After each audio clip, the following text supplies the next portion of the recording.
जरा देख के चाल सितारों की, कोई जायचा खींच कलंदर सा।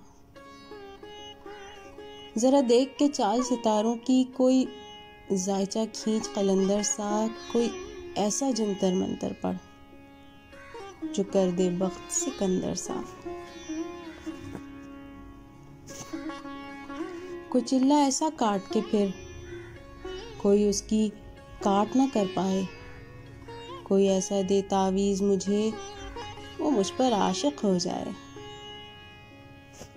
कोई फाल निकाल करिश्मा मगर मेरी राह में फूल गुलाब आए। कोई पानी फूंक के दे ऐसा, वो पिए तो मेरे ख्वाब आए। कोई काबू कर बेकाबू जिन, कोई सांप निकाल पटारी से। कोई धागा खींच परांदे का, कोई मंका इच्छाधारी से।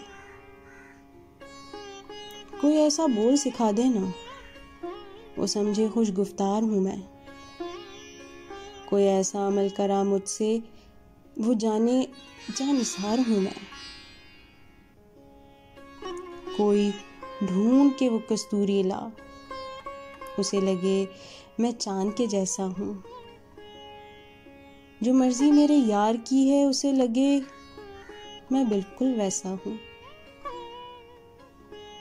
कोई ऐसा इसमें आज़म पढ़ जो अश्क बहा दे सजदों में।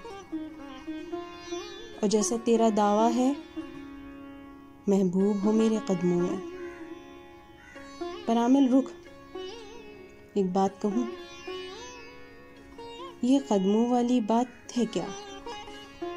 महबूब तो है सर आंखों पर, महबूब पत्थर की औकात है क्या? धागे उसके हाथ में हैं, जो मालिक कुल जहां का है, जो मालिक कुल जहां का है।